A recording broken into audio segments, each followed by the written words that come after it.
Hello everyone, welcome back to my channel. तो आज का जो हमारा टॉपिक रहने वाला है that is contact shift reagents. Contact shift reagents हमारे पास एनएमआर स्पेक्ट्रोस्कोपी का पार्ट है और इसको मैंने जो देखा है बेसिकली वो एमएससी केमिस्ट्री के सिलेबस में देखा हुआ है। I don't know about BSc, but MSc chemistry के सिलेबस में प्लस ये प्रीवियस ईयर क्वेश्चन पेपर में क्वेश्चन आया हुआ था कि शिफ्ट रिएजेंट्स क्या होते हैं और उनके एग्जाम्पल्स बताइए। तो मुझे लगा कि ये एक इम्पॉर्टेंट टॉपिक है, तो इसको तो ज़रूर करना चाहिए। तो स्टार्ट करें। इंट्रोडक्शन। हमें पता है कि एनएमआर स्पेक्ट्रोस्कोपी जो है वो एक बहुत पावरफुल टेक्निक है जिसे हम यूज करते हैं किसी भी स्ट्रक्चर के डिटर्मिनेशन के लिए। राइट। हमने केमिकल शिफ्ट इससे पहले पढ़ा हुआ है, तो उसमें हम क्या देखते थे कि पीक्स आती थी different different. Right, triplet, doublet, singlet, और उनकी हेल्प से उनकी फ्रीक्वेंसी को देखते हुए हम पता करते थे कि ये जो मॉलिक्यूल है उसके अंदर कौन सा फंक्शनल ग्रुप प्रेजेंट है बिना उस मॉलिक्यूल को ब्रेक किए। राइट। यानी कि हम एनिमल मशीन्स का यूज करते हैं, बट उसके पीछे जो प्रिंसिपल वर्क करता है केमिकल शिफ्ट वाला, उसके बारे में हमने देखा हुआ था। अब समटाइम्स क्या होता है, जो हमारा एनिमल स्पेक्ट्रा होता है उसमें क्या है, जो पीक्स आती हैं वो एक दूसरे को ओवरलैप करने लग जाती हैं। मतलब एक पीक के ऊपर दूसरी पीक आ जाती है, making them difficult to interpret, और जिससे हमें क्या है, हमारा स्पेक्ट्रा इंटरप्रेट करने में, समझने में दिक्कत आती है कि ये क्या है। ठीक है। तो इस प्रॉब्लम को सॉल्व करने के लिए कॉन्टैक्ट शिफ्ट रिएजेंट, जिसे हम क्या कहते हैं, पैरामैग्नेटिक लैंथेनॉइड कॉम्प्लेक्सेस भी कहते हैं, इंट्रोड्यूस किए गए 1960 में। ओके। तो ये जो रिएजेंट्स हैं ये क्या करते हैं, ये सैंपल मॉलिक्यूल के साथ बाइंड होते हैं और उनके एनएमआर सिग्नल को शिफ्ट करते हैं। ओके। और जिससे हमारे पास एक क्लियर और बेटर स्पेक्ट्रा हमें देखने को मिलता है। ठीक है। तो कुछ नहीं है इसमें, सिंपल सी बात यही है कि जब हमारे पास, सॉरी फॉर द नॉइस, ये यहाँ पर मेरा घर जो है रोड के बिल्कुल साथ में, इसीलिए शोर आ रहा है, तो सो सॉरी। तो क्या है, वापस आते हैं, क्या है हमारे पास कि जो एनएमआर स्पेक्ट्रा है हमारे पास, उसमें क्या होता था कि डिफरेंट डिफरेंट जो पीक्स आती थी वो एक दूसरे को ओवरलैप कर रही थी। तो इस प्रॉब्लम को सॉल्व करने के लिए कॉन्टेक्ट शिफ्ट रिएजेंट्स का यूज किया गया।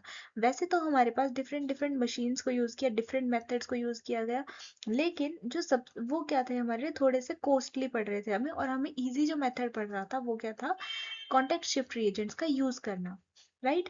तो अब देखते हैं कि ये होते क्या हैं और कैसे कैसे ये काम करते हैं। चलते हैं आगे। नीड ऑफ शिफ्ट रीजेंट, हाँ यहाँ पर लिखा हुआ है कि नीड क्यों पड़ी हमें जरूरत शिफ्ट रीजेंट्स की।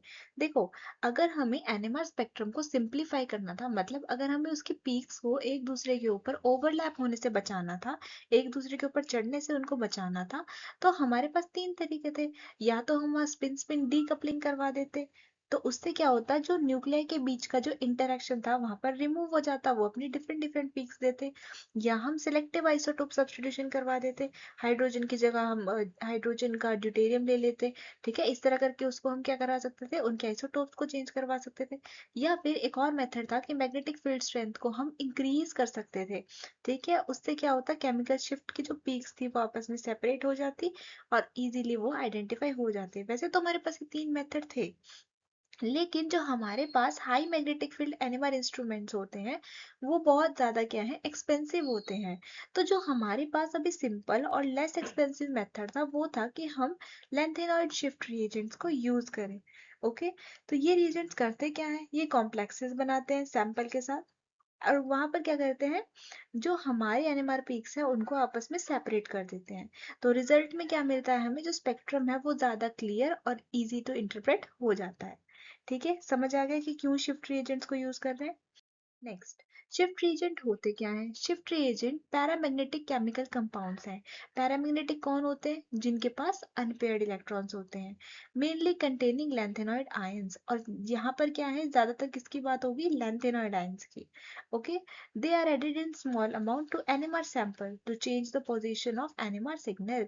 तो हम क्या करते हैं, शिफ्ट रिएजेंट को ऐड करते हैं अपने एनएमआर सैंपल के अंदर, ताकि वो जो है उन जो हमारे पास एनिमल सिग्नल्स हैं उनकी पोजीशन को चेंज करें। राइट।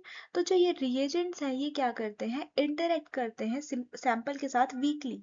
ओके। सैंपल मॉलिक्यूल्स के साथ वीकली इंटरेक्ट करते हैं और वहां पर क्या करते हैं, ऑल्टर कर देते हैं उनके मैग्नेटिक एनवायरनमेंट को, मतलब एक तरह से चेंज कर देते हैं। अगर एनवायरनमेंट चेंज होगा तो केमिकल शिफ्ट की वैल्यू भी क्या हो जाएगी, चेंज हो जाएगी। राइट।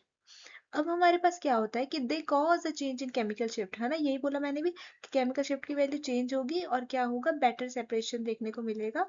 और जो हमारे पास पीक्स ओवरलैप हो गई हैं वो क्या होंगी, आपस में सेपरेट हो जाएंगी, राइट। ओके, शिफ्ट रीएजेंट्स के बारे में और बात लिखी हुई है यहाँ पे कि सॉरी, कि ये जो क्या है हेल्प करती है, help in making the complex animal spectra simpler and easier. Okay, ये तो हम पढ़ चुके हैं कि सिंपल बनाने में काम करती है। और इनको वाइडली और यूज किया जाता है सिग्नल को आइडेंटिफाई करने के लिए, ओके, स्ट्रक्चर की एनालिसिस करने के लिए, और इसके अलावा स्टीरियोकेमिकल स्टडीज में भी हम इसको यूज करते हैं फॉर एनिमल स्पेक्ट्रोस्कोपी, राइट। इतना आप लिख सकते हो अपने एग्जाम में। फिर आपको आप ये लिख सकते हो कि वर्किंग क्या है इसकी शिफ्ट रीजन के, कि ये वर्क कैसे करता है। शिफ्ट रीजन जो है वो पैरामैग्नेटिक होते हैं, जो कि एनिमल सैंपल्स में ऐड किए जाते हैं। हमें पता है कि वो वहां पर क्या बनाता है, वीक कॉम्प्लेक्सेस बनाते हैं, ओके, सैंपल मॉलिक्यूल के साथ। तो जो अनपेड इलेक्ट्रॉन्स होते हैं रिएजेंट के, उन वो क्या करते हैं, जो नियर बाय न्यूक्लियाई होता है, जैसे CH3CH2 OH, ओके, मान लो ये CH3CH2OH है, तो CH के अलग अपने वहां पर जो है प्रोटॉन्स हैं, ओके, और जो CH2 है उसके अपने प्रोटॉन्स है, CH3 के अपने प्रोटॉन्स है, CH2 के अपने प्रोटॉन्स है। तो वो क्या करेगा वहां पर, अगर वहां पर दिक्कत आएगी तो वो क्या करेगा, मैग्नेटिक एनवायरनमेंट को चेंज करेगा। जो भी नियर बाय न्यूक्लियाई होगा, न्यूक्लियाई कौन होता है, हाइड्रोजन को ही तो बोलते हैं हम यहाँ पर, ठीक है, मतलब मेनली हाइड्रोजन को बोलते हैं, वैसे कार्बन फॉस्फोरस बहुत जगह हम एनएमआर यूज करते हैं, ठीक है। तो नियर बाय न्यूक्लियाई का बेसिकली वो इन्वायरमेंट को क्या करता है, चेंज कर देता है, मैग्नेटिक इन्वायरमेंट को, कि कैसे वो मैग्नेटिक फील्ड फील कर रहे हैं वहां पर, उसी हिसाब से वो सिग्नल देते हैं। इससे क्या होता है, केमिकल शिफ्ट में चेंज आता है, और इसका रिजल्ट क्या निकलता है, जो ओवरलैपिंग होती है वो क्या हो जाती है, सॉल्व हो जाती है, और वो इजीली सेपरेट हो जाते हैं वहाँ पे सिग्नल, राइट। अब हमारे पास कुछ एग्जाम्पल्स हैं, आपको एग्जाम्पल जो है क्वेश्चन पेपर में पूछे हुए थे कि देखो, काम तो सबका क्या है, काम सबका यही है कि सिग्नल्स को ओवरलैप होने से बचाना। अगर आप चाहते हो एग्जाम में लिखना तो आप लिख सकते हो कि हाँ, आप जैसे आपने लिखा है यहाँ पर यूरोपियम करके FOD3, ओके, तो यहाँ पर क्या है ये, अब इतना बड़ा नाम आप याद, मुझे नहीं पता कर पाओगे कि नहीं कर पाओगे, तो आप देख लेना वो अपने हिसाब से, बल्कि आप इसे शॉर्ट में ऐसे भी लिख सकते हो, लाइक EuFOD3, ठीक है। ये क्या है, ये स्ट्रॉन्ग लुईस एसिड है than EuDPM3, making it more effective at coordinating with weak electron donors, ठीक है। ये क्या है, ज्यादा इफेक्टिव बनाते हैं इसको, और ये क्या है, इजीली कोऑर्डिनेट कर देता है किसके साथ, जो हमारे पास वीक इलेक्ट्रॉन डोनर्स होते हैं।